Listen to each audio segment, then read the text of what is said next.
নমস্কার বন্ধুরা, মান্টি রান্নাঘরে আপনাদের সকলকে স্বাগত।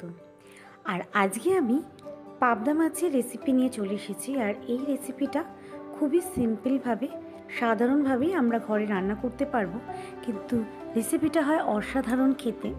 ছোট থেকে বড় সকলেই খেতে পারবেন, না অতিরিক্ত মশলা, না তেল, না ঝাল। আর এই রেসিপিটা কিন্তু এক থালা ভাত অনায়াসে খাওয়া যায়। সাধারণভাবে যে কোনো দিনে ঘরে থাকা সামগ্রী দিয়ে কিন্তু এই রেসিপিটা তৈরি করতে পারেন। আর আমার চ্যানেলে আরও অনেক রেসিপি আছে, আপনারা চাইলে বান্টি রান্নাঘর চ্যানেলটিতে গিয়ে সকল রেসিপি আপনারা চাইলে দেখতে পারেন এবং ঘরেই সুন্দর সুন্দর রেসিপিগুলো বানিয়ে ট্রাই করতে পারেন। আর তার জন্য আমার রেসিপি চ্যানেল বান্টি রান্নাঘর চ্যানেলটি অবশ্যই ভিজিট করুন। আর এতে আমি অনেক রকম রেসিপি আছে, তার মধ্যে কিছুটা রেসিপি আজকে আপনাদের সামনে তুলে ধরেছি। আপনারা চাইলে কিন্তু রেসিপিগুলো দেখে নিতে পারেন বান্টি রান্নাঘর চ্যানেলটিতে। সাউথ ইন্ডিয়ান থেকে ইন্ডিয়ান ফুড সব রকম রেসিপি কিন্তু আমি আজকে আপনাদের সামনে আমি কিভাবে করি সেটাই আজকে আপনাদের সামনে তুলে ধরেছি। আপনারা চাইলে রেসিপিগুলো দেখতে পারেন। আর চলুন এবারে আজকে যে রেসিপি পাবদা মাছের ঝোল, তাও আবার বড়ি, আলু, বেগুন দিয়ে কিভাবে অসাধারণ টেস্টে ঘরে সাধারণভাবে আমরা রান্না করতে পারি তারই রেসিপি আজকে আপনাদের সঙ্গে শেয়ার করব। পাবদা মাছ খুবই প্রচলিত আর খুবই টেস্টি একটা মাছ, যেটা আমরা প্রত্যেকে আশা করি ভালোবাসেন। যারা মাছ ভালোবাসেন তারা তো পাবদা মাছ অবশ্যই ভালোবাসেন। আর এই পাবদা মাছটাই কিন্তু আমি প্রথমে ধুয়ে পরিষ্কার করে নিয়েছি। আর এই মাছটা খেতেও হয় খুব সুস্বাদু। এর মধ্যে আমি ধুয়ে পরিষ্কার করে নুন হলুদ মাখিয়ে নিয়ে কিছুক্ষণ ম্যারিনেট করে রেখে দেবো। অল্প একটু তেলও মাখিয়ে দিতে পারেন, কারণ এই মাছের গায়ে যেহেতু কোনো রকম আঁশ থাকে না, অনেক সময় ফাটার ভয় থাকে। আপনারা কিন্তু অবশ্যই খুব সাবধান হয়ে এটা ভাজবেন। আর খুবই টেস্টি একটা মাছ। আর এটাই কিন্তু আমি ভালো করে নুন হলুদ তেল দিয়ে ম্যারিনেট করে কিছুক্ষণের জন্য রেখে দেবো মাছটাকে। আর তার সঙ্গে যা যা সামগ্রী লাগবে সেগুলো কিন্তু আমি রেডি করে নেব। কড়াইয়ে সর্ষের তেল দিয়ে নেব, তার মধ্যে দিয়ে দেবো বড়ি। আর এই বড়ি দিয়ে কিন্তু আজকে আমি রেসিপিটা বানাবো। বড়ি দিয়ে রান্না করে দেখবেন, অসাধারণ লাগবে। বড়িগুলোকে আমি সর্ষের তেলের মধ্যে ভেজে নেব। অবশ্যই সর্ষের তেলটা ভালো গরম হওয়া দরকার, কারণ সর্ষের তেল যদি ভালোভাবে গরম না হয় তাহলে কিন্তু কাঁচা তেলের একটা গন্ধ ছাড়ে, সেক্ষেত্রে কিন্তু রান্নাটা মোটেই ভালো লাগবে না। তো অবশ্যই গরম ধোয়া ওঠা তেলের মধ্যে বড়িগুলোকে ভেজে নেবেন। এরপরে ওই তেলের মধ্যে আমি দিয়ে দেবো আলু। আমি 5 পিস মাছের জন্য একটা মাঝারি সাইজের আলু ব্যবহার করেছি। যখনই মাছ বা কিছু রান্না করবেন অতিরিক্ত পরিমাণে আলু কিন্তু কোনো মাছেতে বা কোনো মাংস যাই রান্না করুন সেটা কিন্তু ভালো লাগে না। একটা মেজারমেন্ট করে দেবেন, তাহলে কিন্তু দেখবেন ঝোলটাও ভালো লাগবে। আর অতিরিক্ত সেদ্ধ করলেও কিন্তু ঝোলের টেস্ট অনেক সময় খারাপ হয়ে যায়। তো এই ছোটো ছোটো টিপসগুলো যদি আপনারা মাথায় রেখে রান্নাবান্না করেন আর পরিমাণটা যদি একটু মাথায় রাখেন তাহলে কিন্তু রেসিপিটা অনেক টেস্ট হয়। তো আমিও 4 পিস মতো আলু দিয়ে দিয়েছি 5 পিস মাছের জন্য, 4 থেকে 5 পিস। আর এবারে কিন্তু কেটে রাখা বেগুন, তাও খুব অল্প পরিমাণে বেগুন কিন্তু আমি পাবদা মাছ, চিতল মাছ এগুলো কিন্তু খুব মিষ্টি জলের মাছ, এর হালকা পাতলা ঝোল কিন্তু অসাধারণ লাগে। আর ওই যে বললাম খুব সামান্য পরিমাণে উপকরণ দিয়ে কিন্তু মাছটা আজকে আমি রান্না করে আপনাদের সামনে দেখাবো। মাছটার টেস্ট হবে অসাধারণ। চলুন তাহলে বাকি প্রসেসে চলে যাই। এরপরে কিন্তু মাছগুলোকে ভাজার পালা। মাছগুলো কিন্তু সর্ষের তেলের মধ্যে আমি ভেজে নেব।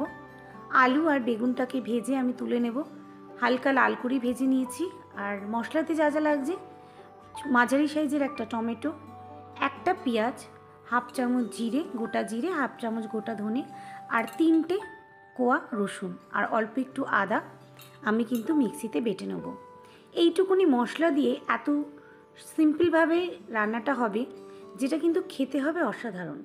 আর দেখুন মাছগুলো আমি লাল করে ভাজছি, খুব লাল করার প্রয়োজন নয়, মিডিয়াম রেখে কিন্তু মিডিয়াম লাল করে আমি মাছগুলো ভেজে নেব। আর আপনারা মাছগুলো ছেড়ে কিন্তু একটু ঢাকা দেবেন, তা না হলে কিন্তু মাছটা ফাটতে পারে, সে কারণে একটু সাবধান হয়ে মাছগুলো ভাজবেন। মাছগুলো কিন্তু আমি হালকা লাল করে তুলে নিচ্ছি। হয়ে গেল মাছগুলো ভাজা। বেগুন, আলু, বড়ি, মাছ সবই ভাজা হয়ে গেছে।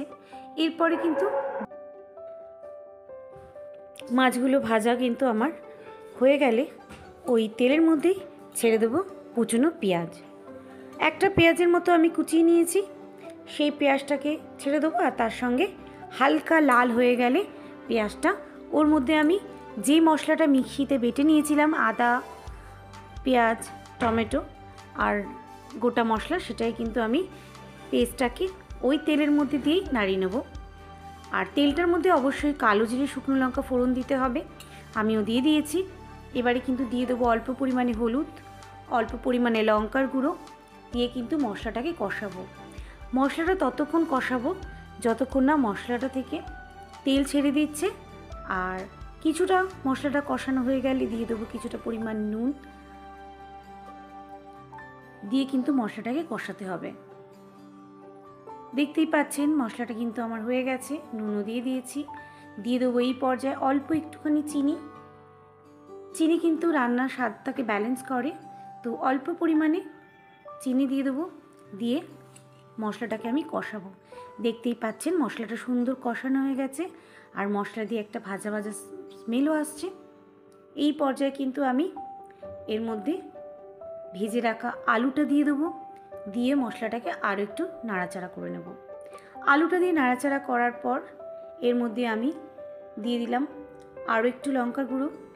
লঙ্কার গুঁড়ো মনে হলো যে আর একটু প্রয়োজন, তো দিলাম। আপনারা ঝাল আপনাদের স্বাদ মতো দেবেন, আর চাইলে কিন্তু আপনারা কাঁচা লঙ্কা ব্যবহার করতে পারেন।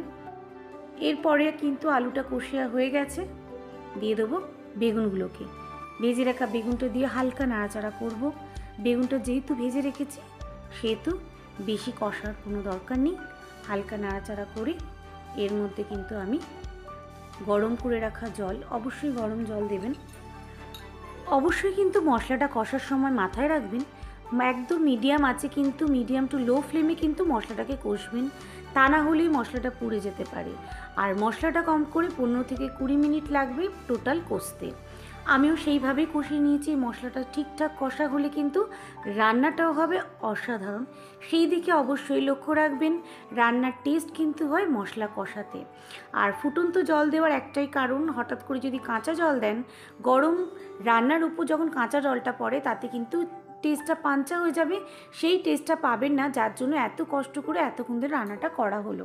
তো আমি এই টিপসগুলো যদি আপনারা ফলো করেন আর ধৈর্য দিয়ে মশলাটাকে কষান, মশলাটা কিন্তু অনবরত নাড়বেন। হালকা যদি ছেড়ে দেন তাহলে হতে পারে কি এটা পুড়ে যেতে পারে, আর মশলা যদি একবার পুড়ে যায় তাহলে কিন্তু টেস্টটা একেবারেই নষ্ট হয়ে যাবে। তো রান্নার সময় এই সব ছোটোখাটো টিপসগুলো যদি একটু মাথায় রাখেন তাহলে কিন্তু রান্না ঝোল হোক বা ঝাল, কষা হোক বা মাখা, সবই কিন্তু টেস্ট হবে। অবশ্যই টিপসগুলো ফলো করবেন আর মশলা ভালো করে কষাবেন যেন ধরে না যায়, রান্নার টেস্ট এতে আসবে। তো আমারও রেসিপিটা তৈরি হয়ে গেল। আর ঝোলটা দেখে বুঝতেই পাচ্ছেন কতটা টেস্টি হয়েছে। বড়িগুলো কিন্তু আমি মাছের সঙ্গে ঝোলের মধ্যে দিয়ে দিয়েছি, আর দিয়ে দিলাম ওপর থেকে চেরা কাঁচা লঙ্কা, দিয়ে দিলাম কুচনো ধনেপাতা। আর এই কুচনো ধনেপাতা কিন্তু এই ঝোলটাতে অসাধারণ লাগে। আর এইভাবে নদীর টাটকা পাবদা মাছ যদি আপনারা রান্না করেন অবশ্যই টেস্ট এতটাই ভালো হবে, বারবার এই একইভাবে রান্না করবেন। ওই সর্ষে আর ওই তেল ঝাল ভুলে যাবেন। এই রকম বেগুন আর আলু বড়ির ঝাল খেলেন। তাহলে চলুন আজকের মতো এতটাই। রেসিপিটা আপনাদের কেমন লাগলো জানাতে ভুলবেন না। আর রেসিপিটা যদি ভালো লেগে থাকে চাইলে একটা লাইক করতে পারেন, আর কমেন্টে অবশ্যই লিখে জানাবেন রেসিপিটি আপনাদের কেমন লাগলো। আর ঘরে ট্রাই করবেন, আশা করছি প্রত্যেকের এই রেসিপিটা খুব খুব খুব ভালো লাগবে। আজকের মতো এতটাই। দেখা হচ্ছে নতুন আর একটা ভিডিওতে, নতুন আরও একটা রেসিপি নিয়ে। সুস্থ